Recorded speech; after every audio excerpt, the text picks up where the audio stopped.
Anybody who disagreed with Joe Biden, he can't win the argument on the merits, so he's got to shut you up by booting you off of, deplatforming, de-emphasizing you on big tech social media platforms. And the Media Matters situation is just a new front in the fight for free speech. You will get people, obviously on the left, this is when they're all of a sudden pro-business, but some libertarians will say private businesses can do whatever they want. First off, the government coerced these big tech platforms into silencing political speech. It was aimed exclusively at one side, and then they lied about it. So joining us today is actually the Attorney General, Missouri, Andrew Bailey, who has brought forward the Missouri versus Biden lawsuit, which has been a big deal. Of course, you know that we also had George down there, George the Greek, with our own amicus brief. Yeah, in support. I believe that we have him up here and ready. You can follow him on X. Sorry, almost said Twitter. I still screw that up. I do too. At AG Andrew Bailey. Let's bring on Missouri AG Andrew Bailey. Mr. Bailey, can you see and hear me, sir? Glad to have you. Yes, sir. Thanks for having me on. I apologize for the lead-in, but you saw the ride, you bought a ticket anyway. So, no, it's great. I was checking out your Walther PPK. I've got a stainless model. I kind of want a blued one. I like that, man. It's sharp. They do have some now, actually out of Fort Smith in Arkansas. So if you want one, they're pretty hard to come by. I can make a couple of calls. I'm sure I could get you one of the new blued ones. I'll be in touch. Okay, for sure. Big fan of that piece. Yeah, it really is. It really is. Okay, we're not here to talk about guns. Okay, we get it. You're cool. But We love guns. let me ask you this. What motivated you, for people who don't know, right, in the relation to Media Matters, this suit that you filed against the Biden administration? What prompted you to finally, take that leap and file this suit against the Biden administration in the first place? Well, I believe in the right to free speech. I believe in our Constitution. I believe that the rights that are codified in the Bill of Rights come from God, not man, and those rights are inalienable. The whole purpose of the Constitution is to protect us from the government, and it's the role of government to protect our rights. And yet what I see from the Biden administration is a weaponization of government to violate our rights systematically. And that happens across all different kinds of contexts. It happens in our Second Amendment rights when the Biden administration promulgates a pistol brace rule through the flick of a pen and a rulemaking authority, as opposed to getting legislation through Congress, which wouldn't have passed. It would have been unconstitutional under our Second Amendment. And certainly we've seen that in the shadows when it comes to our First Amendment right to free speech. The case Missouri v. Biden uncovered a relationship of coercion and collusion between the Biden administration across a spectrum of bureaucratic agencies to stifle free speech and silence American voices in violation of the First Amendment.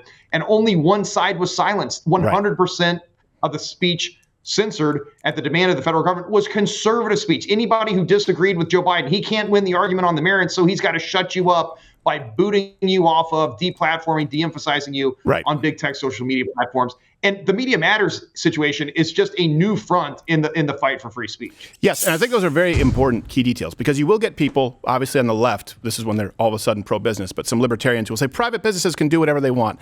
First off, the government coerced these big tech platforms into silencing political speech. It was aimed exclusively at one side, and then they lied about it. That's a very big difference from a private company, New York Times, saying we're not going to publish your article. And that's still kind of how they try and argue it. Is that how they're trying to argue it in court? And do you expect the Supreme Court, how do you expect them to line up? Well, eventually we expect to win. I mean, we are confident in the merits of this case. We did preliminary discovery, 20,000 pages of documents, numerous depositions, and went to court back in May of 2023 to obtain a preliminary injunction. We've got to build a wall of separation between tech and state to protect our First Amendment rights. Let's use the New York Times as an example. One wonders if they would squeal so loudly as they are against this case if the government was making censorship demands on them. In other words, if the same language, the same emails that went back and forth between the White House and Meta, and you had the president on the White House lawn, as you played, saying that Meta is killing people by not censoring more speech. If the federal government behaved that same way against the New York Times, if the New York Times would finally realize how important the First Amendment right to free speech is to protect their right to freedom of the press as well. But certainly that is the argument that's been made by the government at the United States Supreme Court. We obtained a nationwide injunction last year. We defended it twice at the Fifth Circuit Court of Appeals. We are now defending it at the United States Supreme Court. And at the Supreme Court, the Department of Justice essentially made the argument like, hey, we didn't coerce anybody. We made suggestions. But what they forget is that there are three ways to prove that the government has essentially violated the First Amendment going through a third party. And that can be through coercion, which we do believe the evidence rises to the level of coercion. You can see it in the emails back and forth. But number two, significant encouragement or joint participation, or the other ways that you can prove that the government has essentially hijacked the private entity to achieve an unconstitutional objective. And certainly Justice Alito and Justice Thomas identified those three lines of analysis very quickly in their questioning of the Department of Justice at the Supreme Court. I think it's very important, and I appreciate you outlining those parameters, because a lot of people on the left, they just say, we don't like it. And unfortunately, sometimes people on the right say, we don't like it. It comes down to what you can prove. And there is a way to do this. And there is, I would say we're in uncharted territory in some capacity because of how rapidly this has expanded. But there certainly is some legal precedent as it relates to private companies being leveraged by the government or leveraged by entities, certainly, like you're saying, these standards being met of coercion or, of course, of significant incentive, however you can fill it in and clean it up with the legalese. But let me ask you this. The Media Matters piece, this kind of, I guess I should say, new lawsuit. Can you explain Media Matters? Because some people may say, well, it's basically kind of run through a nonprofit. It's not that highly trafficked of a website. What is the relationship between Media Matters and censorship in the grand scheme at large? Well, Media Matters hates free speech. This is a radical, progressive, tyrannical group that is run as a non-for-profit. They characterize themselves as a media watchdog. They're nothing of the sort. They've contrived a corporate pressure campaign that is intended to coerce corporations into censoring conservatives or censoring any policy position or any speaker that Media Matters disagrees with, and silencing on big tech social media platforms any voice in opposition to Media Matters' radical progressive agenda. And the concern that I have is exactly as you outlined in the intro, which is that they may have defrauded Missourians in their pursuit of charitable donations in Missouri. When people in Missouri were contributing to Media Matters, did they think it was because they were supporting media at large, or was Media Matters clear that they were going to engage in this corporate pressure campaign? But there's another line of attack here, and it's not just extortion and defrauding charitable contributors. There's also an antitrust angle here. Mm-hmm. These are major market manipulations. Who demanded it, who coordinated it, and who benefited? Those are answers that we need to obtain through the course of this investigation to ascertain why this market manipulation was done in the first place. I agree with you. This has never been about truth. It's always been about power. And the left, and Media Matters included, hate X because they can no longer control it. Yes, I think you're right. And that's also why you look at governments effectively banning Rumble. I mean, they have banned Rumble, and you've had many creators who've had to migrate over to Rumble. But I believe it was France.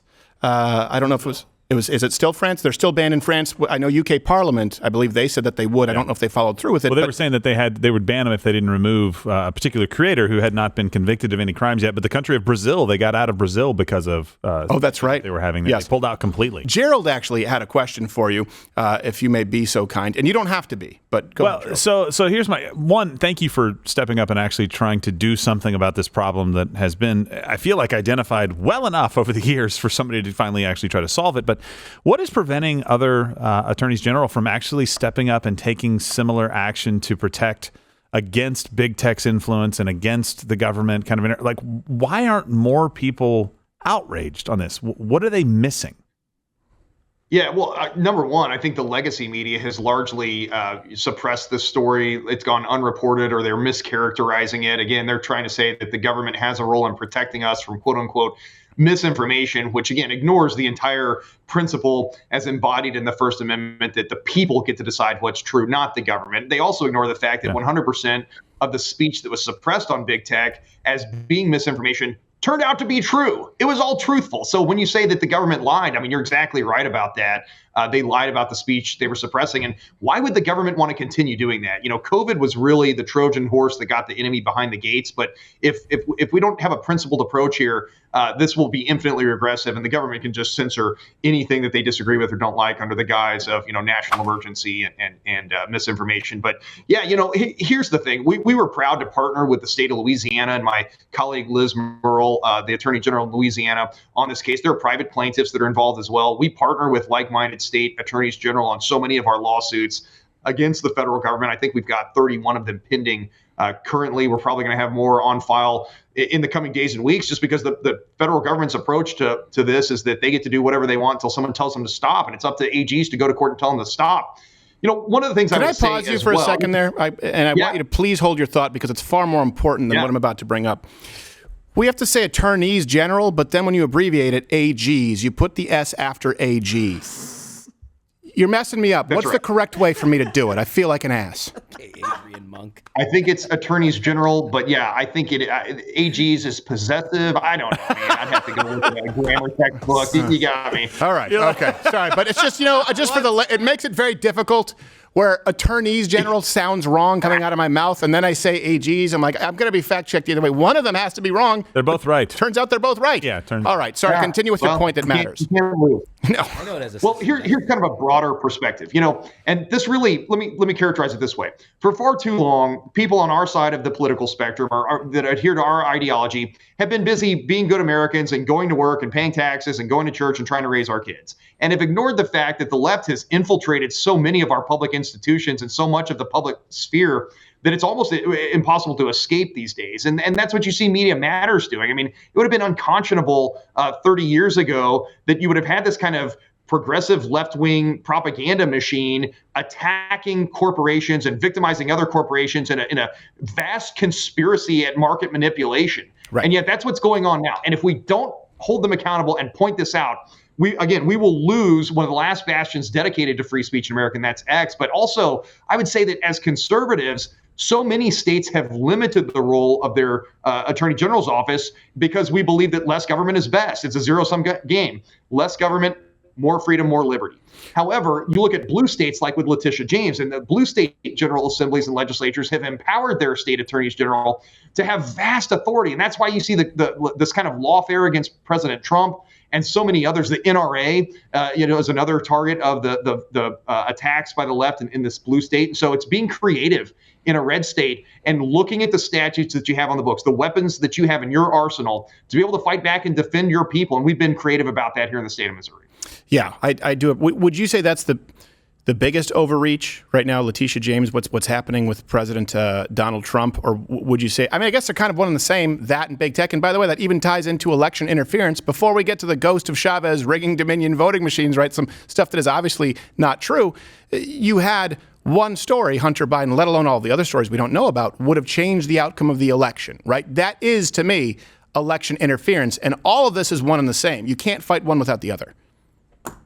No, that's exactly right. And certainly we uncovered the authenticity of the Hunter Biden laptop story as part of discovery in Missouri v. Biden, the suit against big tech censorship. And we know that the Department of Justice, the deep state, was in possession of that laptop 1 year before the 2020 election, understood its authenticity, and yet continually met with big tech social media corporations with increased frequency in the weeks and months leading up to that story breaking, and planted the seed of doubt in their minds that there would be this Russian disinformation story related to Hunter Biden, and they were more than happy to then suppress it. If that doesn't show significant encouragement, joint participation, or rise to the level of coercion, then I don't know what does. But you're right. I mean, look, this is election interference, and that's why that wall of separation between tech and state is so important. That's why this lawsuit, Missouri v. Biden, that can continue to lay those bricks in the wall of separation between tech and state is really imperative as we move into this election cycle. I do. Yeah, I think it's incredibly important. And obviously, you can't affect that change immediately. It goes through a process. But, being an AG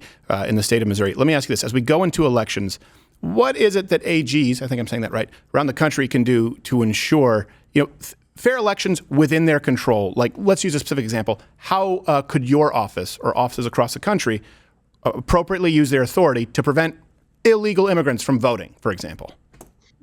Yeah, well, that's going to be really important. In order to vote in a federal election, you've got to sign a form and you have to attest to whether or not you're a legal citizen or not. And so people that are, fraudulently filling out those forms, we're going to prosecute that. I would also point out that in the state of Missouri, I think we're one of the few states that has this statute, but it is illegal. It is a felony offense to knowingly transport a criminal alien in or through through the state of Missouri. And so, to the extent that we see individuals that are busing criminal aliens to polling places or assisting those criminal aliens in fraudulently obtaining ballots, we'll use the criminal conspiracy statutes and the other criminal statutes on the books to prosecute those individuals. So, and I know Gerald has a question. So preventatively, right, you have these laws on the books that already make it a crime, which discourages the practice. And then unfortunately, if if they commit the crime after the election, we all know what happens there, right? It's like, well, at this point, the election is done. That's what happened, obviously, in Pennsylvania. It's what happened when we verifiably with Nevada, the Clark County registrar in Nevada said, oh, yeah, that was not a vote from that address or that person, but it's done now. So the preventative measures are very important. I hope that everyone is taking note. Gerald. Well, and then that was going to kind of be my point as well. I mean, obviously, it's fantastic to go after people who break the law. One, it's probably pretty difficult to figure out who signed that form and attested. But just the idea, and I don't know if it struck anybody else this way, just the idea that all we require is somebody saying that they are a citizen to be able to vote, not proving that they are a citizen to be able to vote, is ludicrous to me. Like, it just absolutely doesn't make any sense to me, because I'm like, well, of course you can game that system. So are there... Didn't work when I was 16 and tried to buy cigarettes. Well, that's true, because the guy behind the counter doesn't want to sell them to you. Or buy a gun. Or exactly. Or check out a library book. I mean, you have to have ID for that. But so outside of just prosecuting, which again, I'm applauding going after people who break this law, but like Stephen pointed out, it's too late after the election. They're not going to go back and call a redo. What can we do proactively to make sure that only people who are allowed to vote, for whatever reason, are the people voting? Well, proactively, we need to be very vocal about the fact that we're going to enforce the laws on the books to ensure the integrity of our elections. Now, hold on tight, because the left is going to call this suppressing the vote, or suppressing the vote of people who somehow can't obtain driver's licenses and ID cards, or that, the left will tell you they have a constitutional right to lie on these forms. It's not voter suppression. It's the rule of law. There's a huge distinction here. And announcing the fact that we're going to be proactive in our investigation and prosecution of criminals fulfills rule of law principles. Right. And so what the left calls voter suppression, we say is just using the tools on the books to ensure the integrity of our elections. I still don't know if I voted in Michigan in one of the elections. Somebody voted for you. Yeah, well, it only says processing, which was the exact same status of people who I know did vote. So I know that there were ballots sent to an address where I had not lived, and all it said was processing. Now, maybe it's a 20% chance that someone voted with my ballot. Last time I checked, I'd have no way of knowing.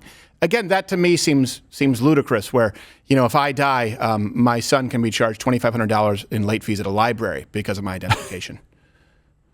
So, voter ID, is that something that can be done in states where it doesn't exist? For example, leading up to the election, that would seem like a simple thing, but I know there's a process. Yeah, there is. And certainly in the state of Missouri, we've enacted a voter ID law, and my office has successfully defended that in court. I think it is, incredibly racist to say that certain minority groups are somehow incapable of obtaining, a state ID card. That's ridiculous. You need that to get on an airplane. Right. Certainly, it makes sense that you would need that to vote. There's nothing racist about that. It applies to everyone equally. But let me say this too, guys.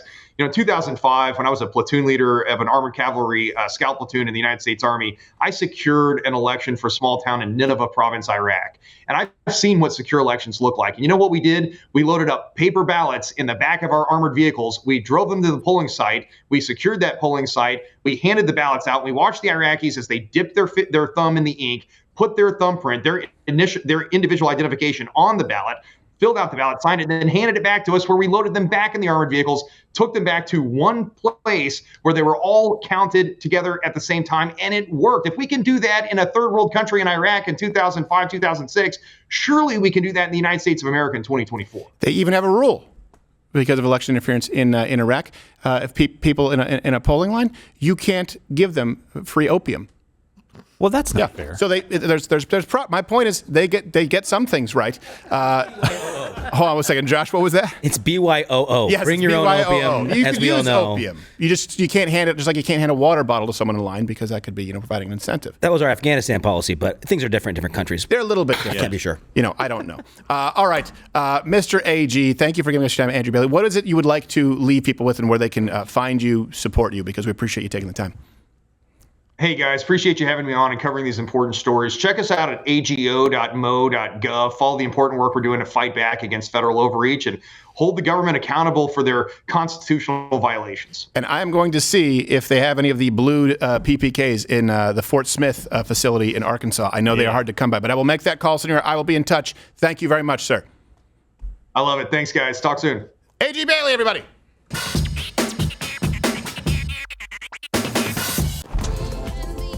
Watch Slider with Crowder live Monday through Thursday, 10 a.m. Eastern.